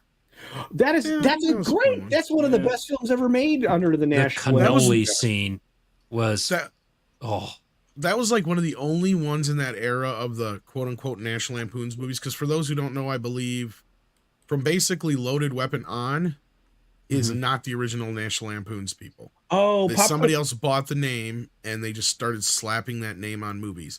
And Van Wilder was another one of those movies. It was just a random movie. They slapped National Lampoon's because they had on. Van Wilder, Raj's Revenge, and then they had a third one. The Rise of Raj, or whatever it was, and then but like that one was one of the few that actually felt like a National Lampoon's movie, besides Loaded Weapon in that era. Okay, real quick, adding context to what Pop Culture Creator did, because I don't want to misstate. Oh no, I get you, buddy. I get you, buddy, and that's what I was saying too. Is like you really, how much farther can they go other than realistic at this point, right? There's that fine line Zelda. where you're. When they do Zelda, that's got to be Twilight Princess. I don't want them to go cartoony with that. I want them to do. If they were to do Breath of the Wild, they could do that as a live action. Yeah. I really believe so. But Furry Kitten brings up a great film. I don't know if that's, I guess some people would consider it a guilty pleasure. I was a young kid into effects, horror, magic, movie stuff, animatronics, et cetera, et cetera. So this was kind of like a playbook I wanted to. But anyway, FX was a pretty decent film. I don't know. It was FX 1 and 2. See, and I don't know if I could consider that a guilty pleasure because it did do well enough to get a sequel. So, yeah, Dante's Peak and Volcano the same year. I saw them both in theaters. They were both. And I would go with Dante's Peak they're over both Volcano, trash. but they're both Mrs. hot Fluke, garbage. Yes. Mrs. Fluke comes in and goes, "I'm going to hit a home run." Whack! I'm going to hit Even you. though Volcano. If it's a disaster movie, she's watched it. Oh, I've God. seen her watching some absolute crap films that are disaster films. I love disaster flicks, so I can get behind that. Oh, the Towering Inferno. Oh, hell yeah, like that. Oh, all that stuff. Oh, yeah, she loves all that. Poseidon Adventure, Earthquake. She made me go see that name it. that Oh, wait, San did you- Andreas film. Yeah, the terrible one with that one was The horrible. Rock, right? What about That was bad. 2012? I'm sorry, 2012. you guys don't 2012 believe was that. Bad. Oh my Oh, god. on you guys don't believe that Alexandra Daddario could play The Rock's daughter in a movie? That No, wasn't of believable. course. I know this. That works What about- out so well.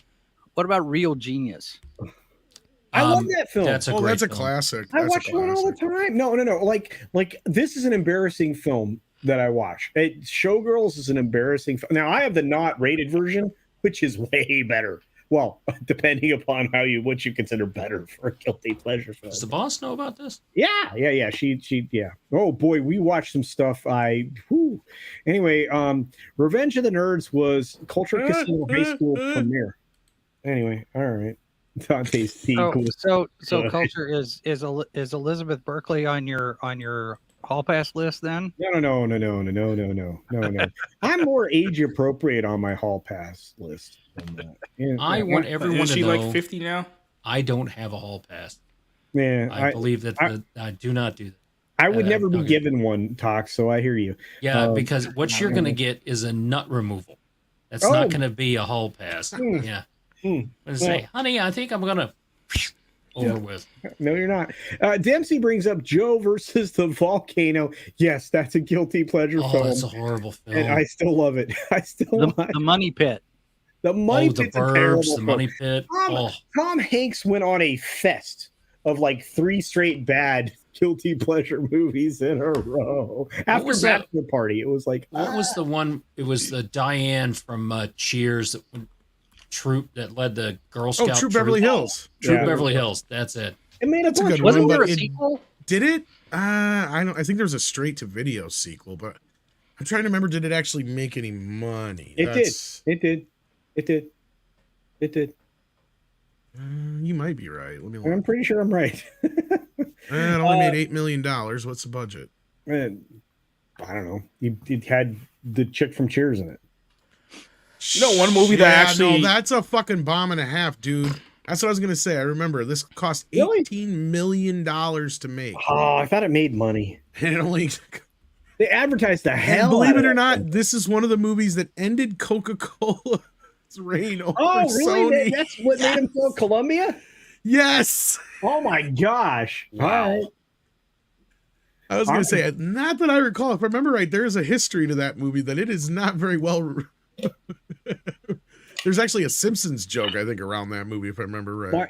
My buddy Zach's in the chat for Remember Chat says I have 2. He says they're Porky's and Smoking Aces. Well, Porky's isn't a guilty. Porky's, I pleasure wouldn't movie. consider a guilty pleasure, because that made a butt ton of money. It's a coming of age film that I think is actually a legitimate coming of age film. Smoking Aces, I thought was a decent film. I can see how you can see that was a guilty. I'm not pleasure. sure if I'd consider that a guilty pleasure one either, because I think Smoking Aces did okay and was Reanimator. received very well. Oh, There no. you go. That movie was bad news. Yeah, I got a good one. You guys remember the Josie and the Pussycats movie from 2001? Oh, Oh yeah. Yeah. That was fun. Yeah, I expected that to be hot garbage, and it wasn't actually that bad. You're like, oh my god, they actually pulled off a decent. Yeah. Still flopped, though, because it was a Josie and the Yes. Pussycats movie in 2001. Oh, do you remember Jem? And Oh, she's truly God. outrageous. That's all I remember. Truly outrageous. Truly, truly, Well, truly and outrageous. she's all that.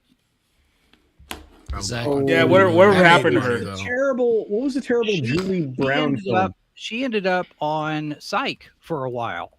Oh, really? Playing the girlfriend for the lead for a little while. I've gone Is she blank still in on her name. anything these days, or? Yeah, I think so. Well, Lady Julie Ombre. Brown. Are you talking about Earth Girls Are Easy or something else?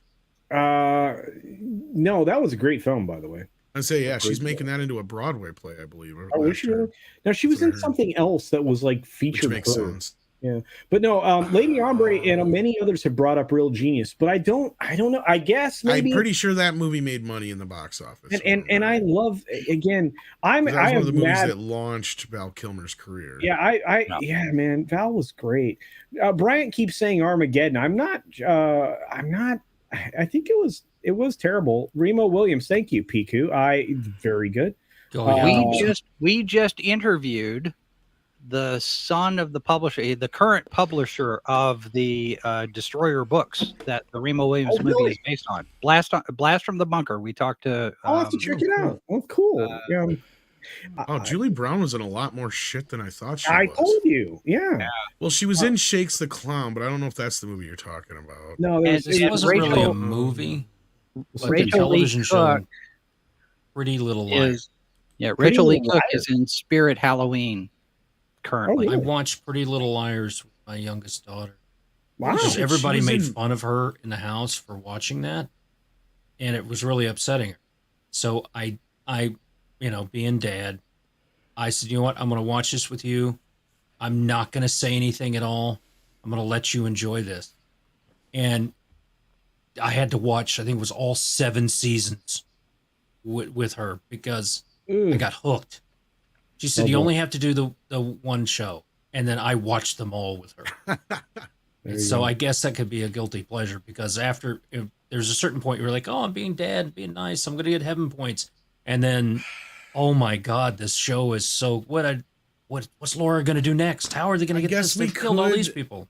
I guess we could kind of change the definition from not just something that normally would be ill-received or bombed to something that normally wouldn't be in your purview, I guess, in that sense. It wouldn't be in your, it wouldn't normally be wheelhouse. In your Yeah. Because I mean, Oblivion, Big Daddy Amarice is Oblivion. We got Spring Break, Cherry 2000. Yeah. Oh God. Yeah. And this is a classic. That actually made some money, if I remember right. Oh, Summer School. Summer School had the Didn't they even have like a TV series based on that, if I remember right? I don't know, but that was so great. It made $35 million. I know that was Mark Harmon and Kirstie Alley, wasn't it? Yep. I think so. Yep.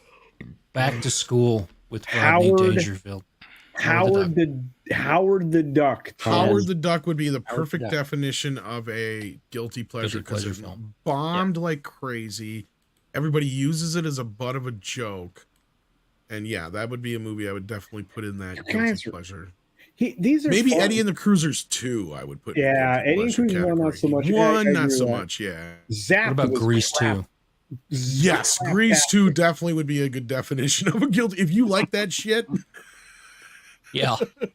We've got Hemorrhoid Hurts here for an Australian $2.99 saying Sir Les Patterson saves the world. Shockingly Aussie. I've not seen it. Can't. Sir Les Patterson. Yeah. I think. By the way, I just want to point out. Holy Moses! My goodness, our good friend George the Giant Slayer just dropped 10 hey. Culture Casino memberships. Is this the right button? Let me double check. No, but now we know. Is this it? No, George. I don't. George. Thank you. I don't have the button. Thank you, George. I gotta hang out with George again. You better be coming to Vegas, dude. I'm missing you a lot. I'm gonna be in Texas too this year. Culture, I'm gonna have to bail. My mother needs me to call her, so it's go take care of what you need. Jason, thank you very much. Jason. Check all right, and I am wearing the fedora in honor of Short Round winning the Oscar tonight. So. Well done, sir. You're a good man. Right. Go take care of your stuff. Love you, dude. I'll be back. Bye. All right. Anyway, check out Jason's channel, Amazing Sci-Fi for Me TV. Believe it or not, he is so criminally undersubbed with all of the interviews and all of the things that he's done. He doesn't get enough support. Jacob, any of your favorites that we haven't mentioned or that are your guiltiest of guilty pleasures beyond what you already suffered us through a moment ago? No, just I think I mentioned most of mine. I just wanted to point out though that Rachel Lee Cook does look almost like a doppelganger of Natalie Portman now. So just throwing that out there. And then yeah, I mean that's pretty much all the really bad ones that I could think of.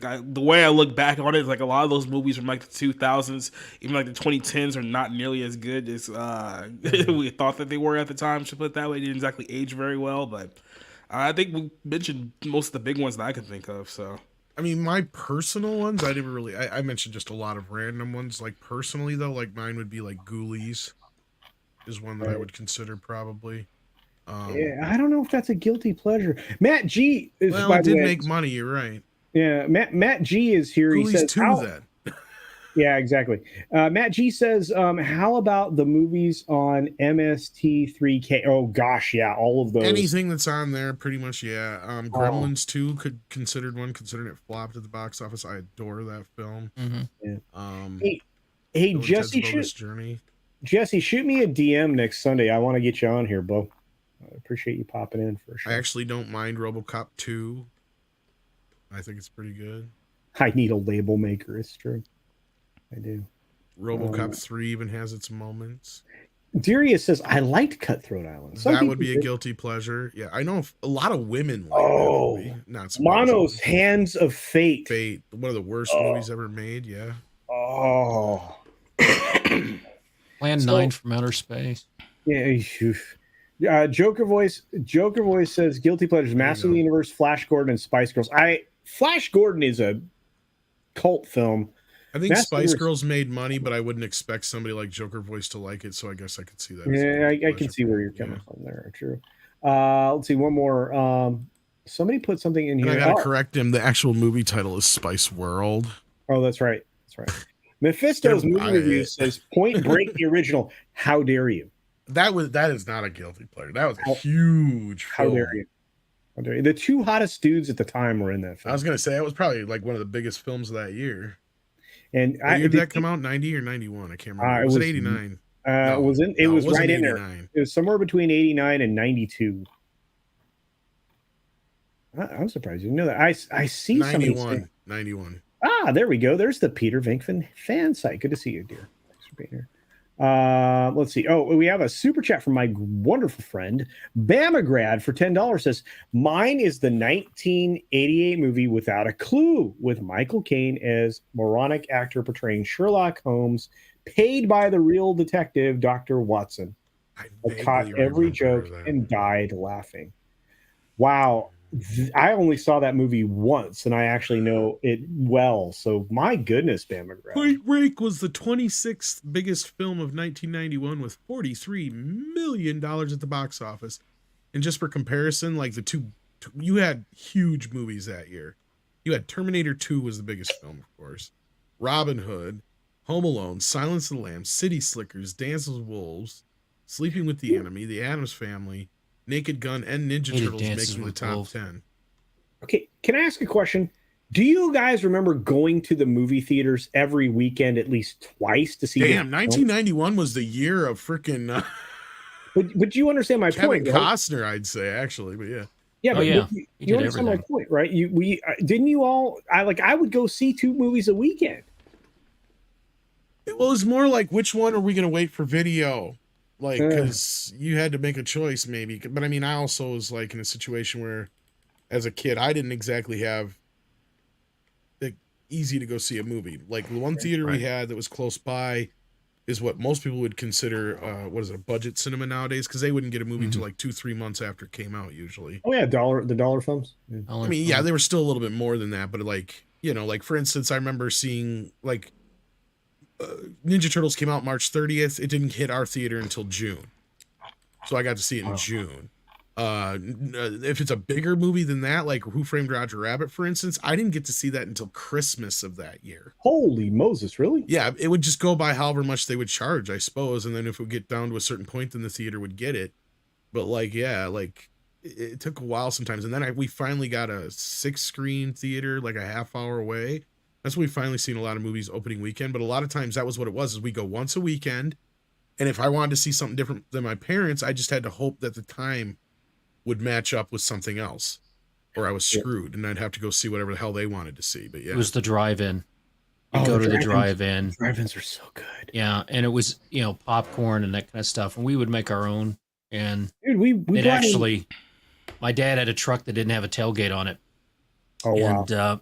And it was only my sister and I would lay down in the back of the truck, and he would take us on the highway, 55, 65 miles an hour, and go to all this. Back before we had all them rules, and he'd just turn the truck around, and we'd listen, bad sound, and watch the giant. It was. So I saw Close Encounters that way. I saw E.T. I saw a ton of Spielberg films. So great in drive-in, and that's an experience we don't have much anymore with all the stuff that they can do now with radio and everything. Yeah. They can do so much with a drive-in for that. And there's just not that many of them out there. People don't want to go. I love the drive-in theaters. I miss it. There's definitely some making out going on there for sure.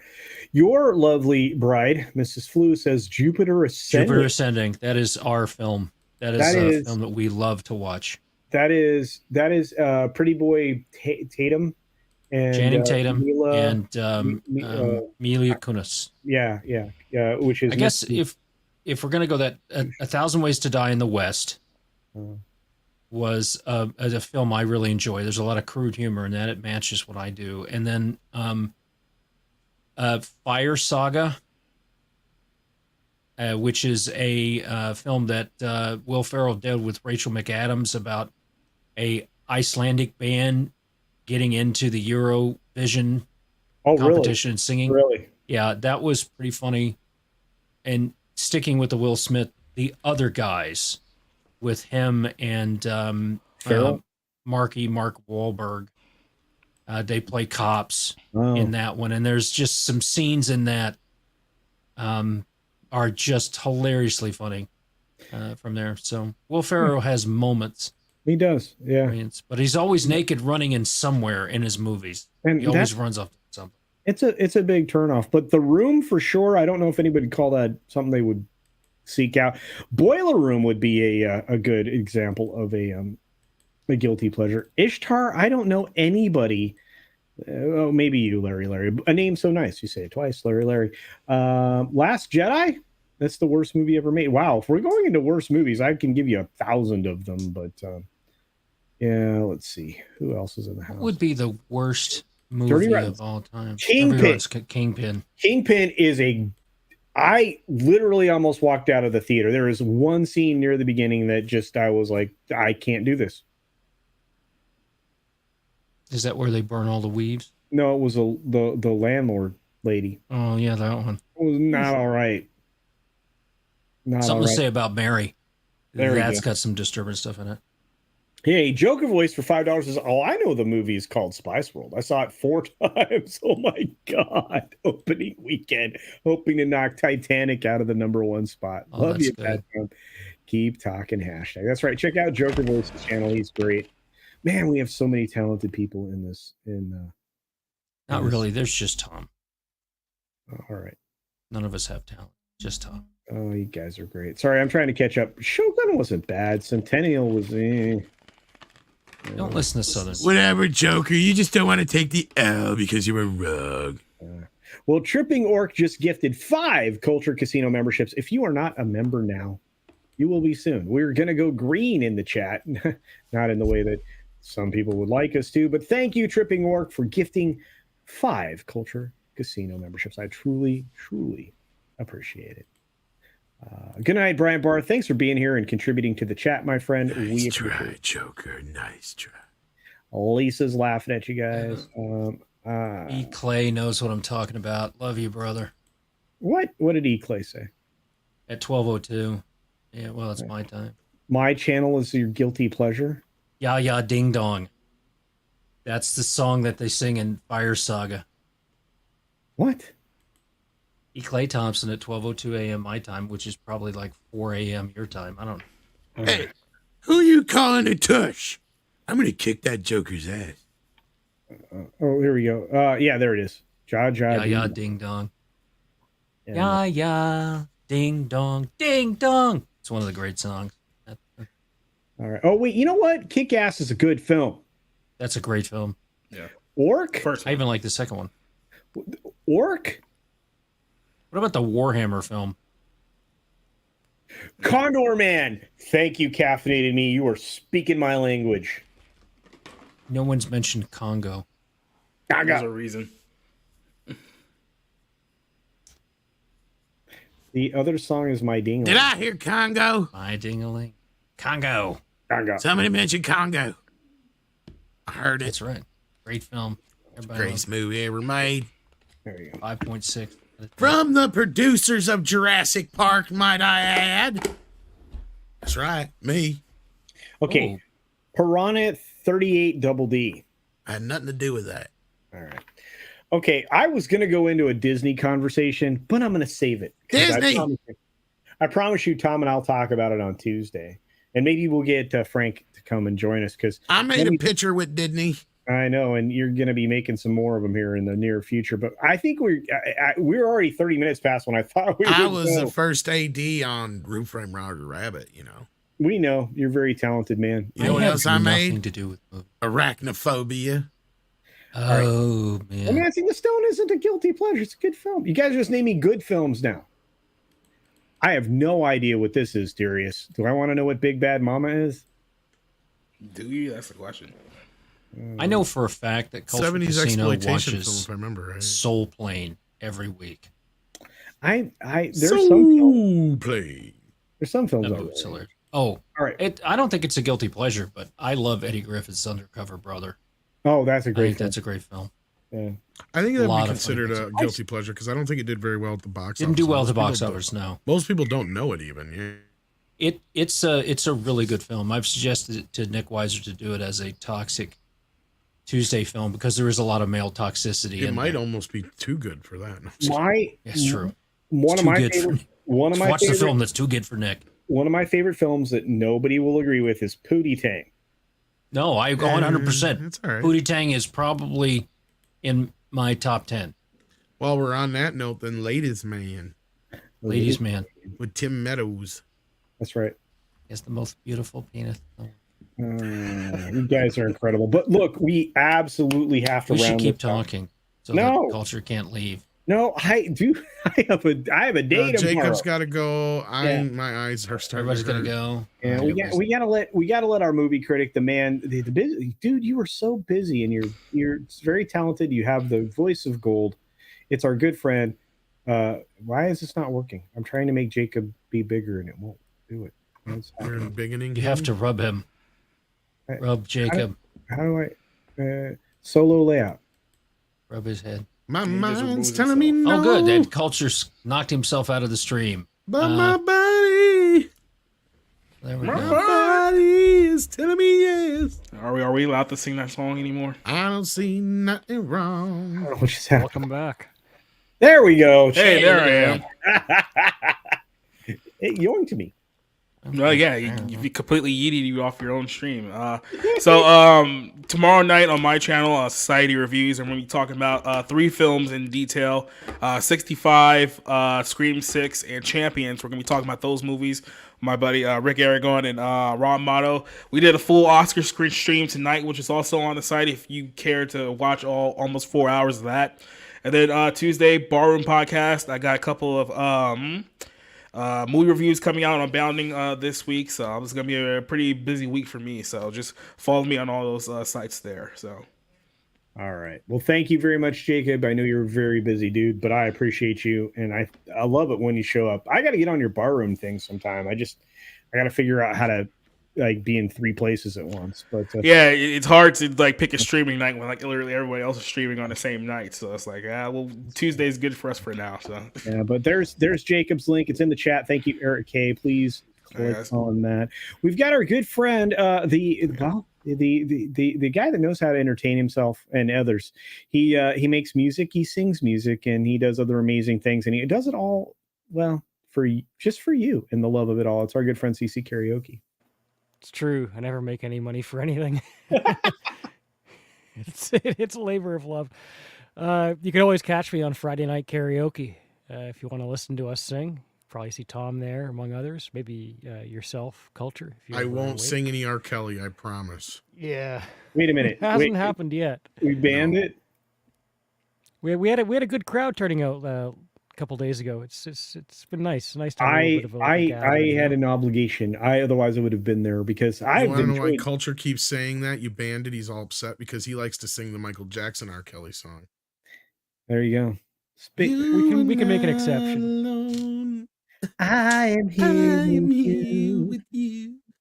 when you're far away. You like to sing R. Kelly, and you like the movie Showgirl. You know what, Tox? You know just what, let CC finish, I guess. Just for that, Tox, you're up next. CC never even got to finish. Oh, CC's I was way finished. more. Yeah, more or less. Oh, Basically, oh. that's We what I do. ruined his Friday night orgasm. karaoke. Very right, Right. and he's awesome, guys. He just really is. His channel's, there's a reason he's got a massive channel. So he's a good dude, and I appreciate hanging out with him. I'm glad he let me into his world of crazy singing. Yeah. Thanks for having me here too. It's been a lot of fun. Yeah, You're you a got lot a of super fun. chat. Oh, we got another one from Darius. Thank you, my friend. Yeah, Big that's what I Bad thought. Mama. 1974 Southern gangster movie with I was trying to remember who was in it. And Will. Angie Dickinson. But I was thinking it was. I was going to say Anne Margaret. I was like, that's way. Angie Dickinson is. Do you realize how long she was smoking hot for? That's insane. But it also has William Shatner in it. Yeah, that's right. The Angie the Ewok movies are my guilty pleasure. All right. Okay then. Yeah. There you go. Speaking of that, Tox, now I'm getting to you. Tox, do a thing. All right. So if you didn't see him Thursday night, I encourage you to head on over to Comix' channel, go to the playlist, go to Thursday Night Throwdown, and check out our J-Laws. We're going to be doing some shorts and pulling some things out of there. And this has been great, Culture. Thank you for having me on. Oh, thank you. And I really appreciate if you would hand over those negatives at some point so that I don't have to continue to do this. Well, I figure that's how we all maintain leverage over each other. Because I mean, like, because Tom has like leverage on Paul Chatto, right? But in Paul's defense, I mean, that is kind of a natural thing for a Canadian to do. You guys want to see the pictures? No. Yeah, let's see those. Flash them. Show us your pics. No. Spelled T-I titties. He got the negatives back, but he didn't realize it's the digital age. Yeah, it's digital.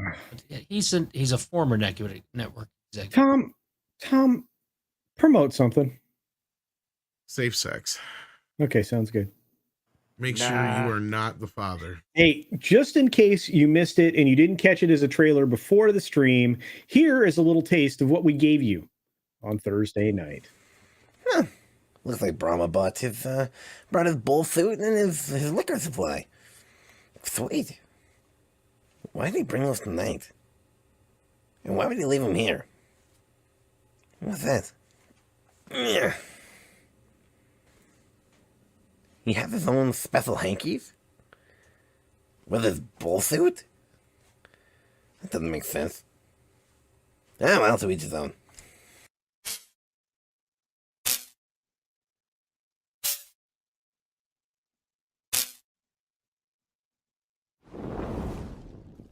That semen's full of alcohol, you know. Oh my! Burn. It's his promised special hankies and they're on fire. Oh, I know. I'll put the hanky in the whiskey bottle and that's put it out. Okay, there we go. All right. Burns from please. It's not working. It's not working. No. Throw it.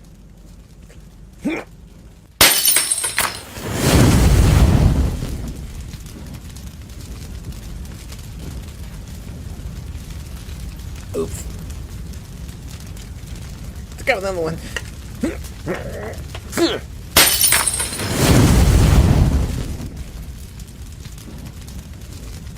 Another one.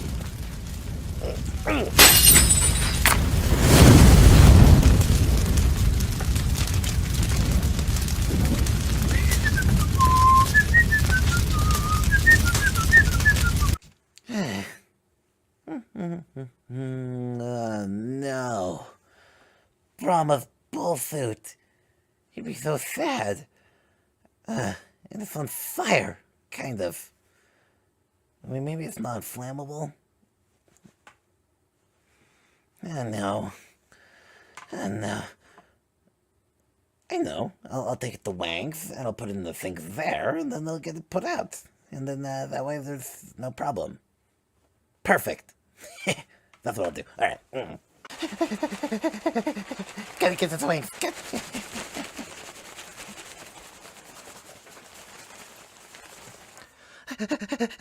Make way! This is, how you say, very, very hot. It's kind of like a wasabi bull suit. Where's the sink? In the kitchen. Go to the kitchen.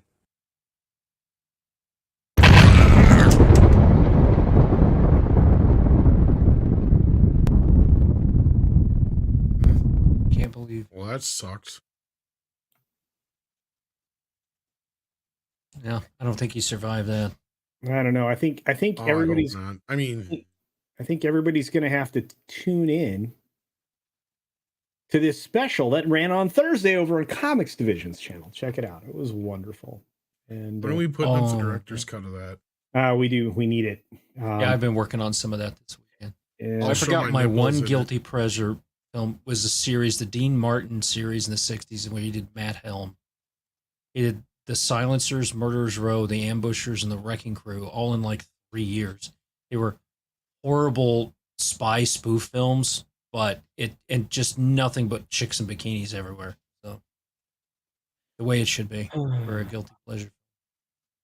I'll have to go and visit those. But on that note, thank you everybody for having us in your homes this evening. We appreciate it. Sorry there was no Wizinator available for this evening. Not that that would show up on this show anyway. Tom never turns his camera on. On that note, I hope you all have an incredible week. Tom. So, we did. There were some memes. Oh, Culture. Shoot. I think you got knowledge I enough did of all of them. nonfiction. You could have torn that apart. All When he right. challenged it. Look at that. He's wearing his Beavis and Butthead shirt. But it's Beavis and Butthead as Conan. I know, I see it. And his sidekick guy, I can't remember his name. Okay, I guess we're not ending. Tox, what do you got? Oh, he's got to stretch it out now. No, he's gonna show memes. Oh, we got memes. Yeah, we got memes. Oh, here we go. Oh You my guys ready? God, the cock. Wow. So it's Culture Casino's Weave Club for Men. Give life your best shot. There. So we did that. And then please go out and buy Culture's new book, The Weave DeLorean. It's in the gay section of your thing from there. And Culture's launched a new restaurant. Theme music, sorry. Yeah. Culture's Cock on Fire restaurant. It's a good chicken joint. It's a chicken joint. Watch out for the bones. And then That's some spicy cock. oh, here's the big film winner from the J-Laws. What? Space pussy. Look, I was in this film. My co-star was very deserving of her award on Thursday evening. No, you're just great. You look good in that one. And he's not just saying that because he's contractually obligated to. No, I'm not. not at all. The truth is out there. Oh my goodness. Yeah, apparently there's a new X-Files movie coming out. The Weave Files. Thank you. Oh, there you go. I spent a whole 5 minutes putting all those together for you. I appreciate that. Thank you. Love.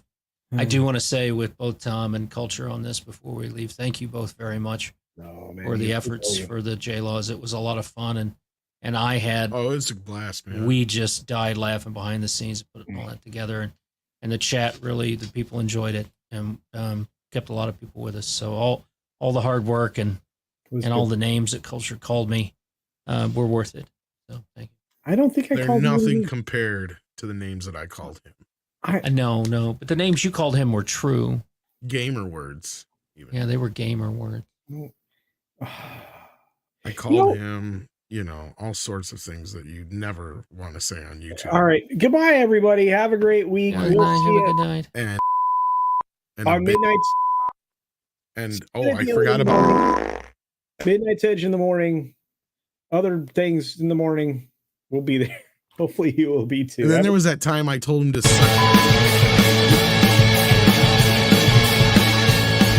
Neighbors bothering you with their loud music? You know who else in there? Your boss or coworker harassing you? Wait, what? Who said that? Maybe you have a roommate who cries in their sleep. Bully Mays here with a solution that proves every problem has a mortality rate. Introducing Shank Crate, your all-in-one monthly subscription box that can take care of those in-your-face issues. Each box contains new and unique materials for you to build your very own custom shank. Oh my gosh. And for your protection, the contents of each box are totally secret until you receive it. And not only does it create solutions, it also serves as a creative outlet, like an adult form of Lego. Oh, yeah. Right? That is a literal knife's edge. Maybe you, like some of our other customers, have questions. Can I bring it to school? Who's ever heard of a pencil not being allowed at school? Can you store it in a pocket? Absolutely. What if you don't, have any pockets? Your discretion. Whether you're conscientious about the earth or just not opposed to being a good steward of the environment, each Shank Crate and its contents are made of 100% recycled materials to make sure we're environmentally friendly. And if you order now, we'll be extra sensitive to the environment and keep all the original fingerprints on the items for your convenience. All for the low cost of $19.99 a month. Call 626-831-9333 to get your Shank Crates today. If you call now and secure your monthly subscription for only $19.99, you'll get your very own alibi insurance for those slightly stickier situations. But wait again, there's even more. To be inclusive, culturally respectful, and as patriotic as possible, each monthly box is themed after a unique prison in the US of A. So call 626-831-9333 now to get your very own unique, patriotic, and environmentally friendly Shank Crate with your own personal alibi insurance.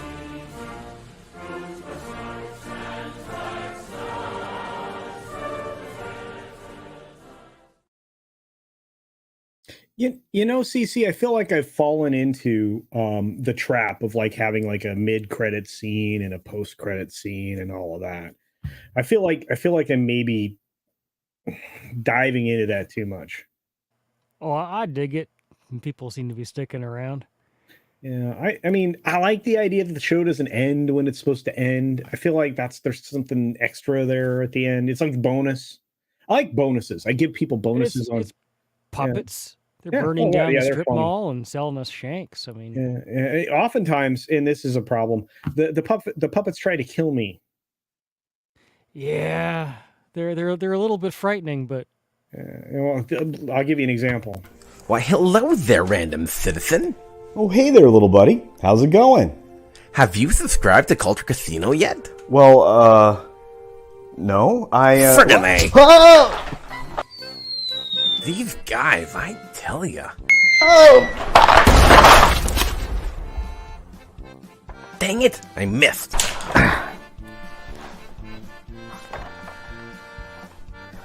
Why won't these guys just subscribe already? That hurt.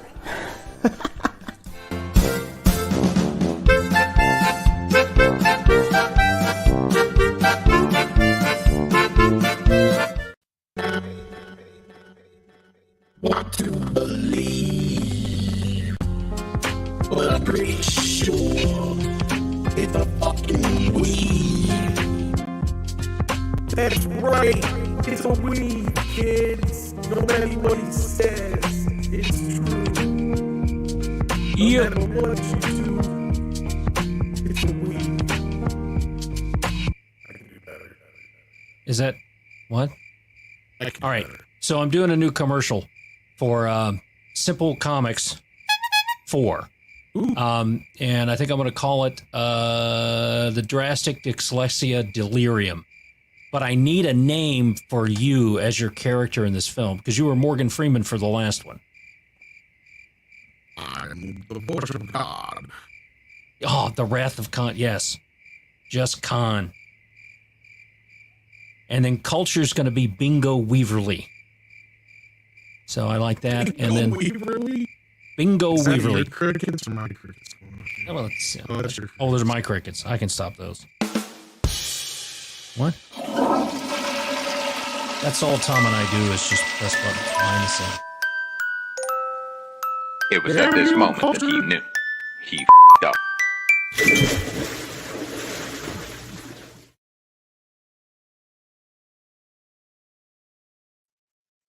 Are you still here?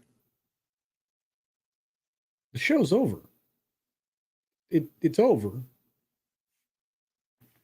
No, really. I mean, okay. One more thing. I know you all asked for this one, and it's your favorite. Here we go.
Yeah.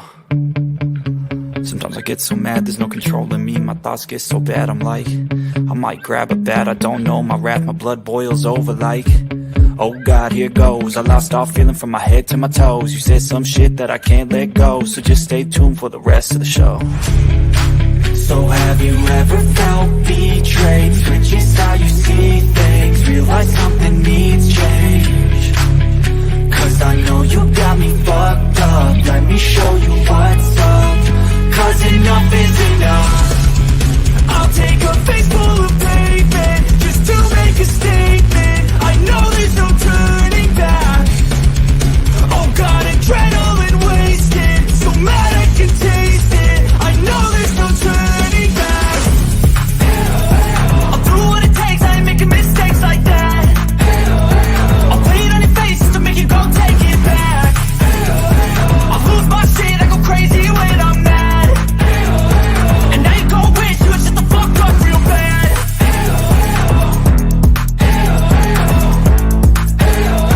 And now that I'm gone, yeah, I know there's no turning back.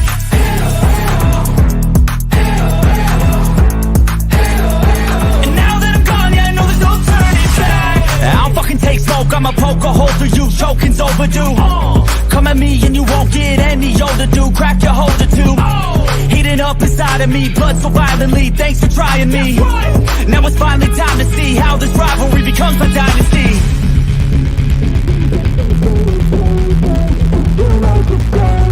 I know there's no turning back. Oh God, adrenaline wasted, so mad I can taste it. I know there's no turning back. I'll do what it takes, I ain't making mistakes like that. I'll put it on your face just to make you go take it back.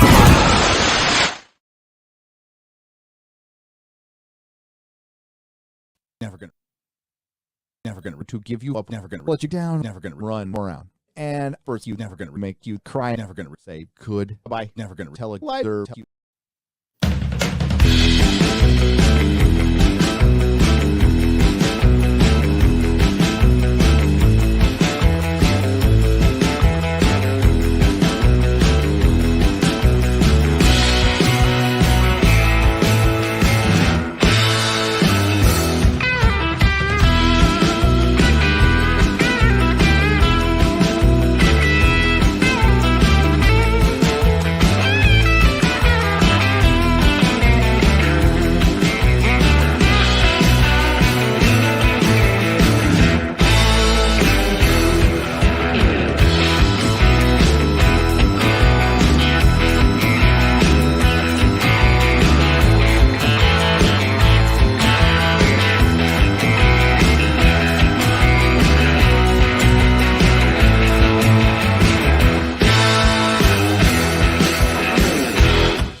my god!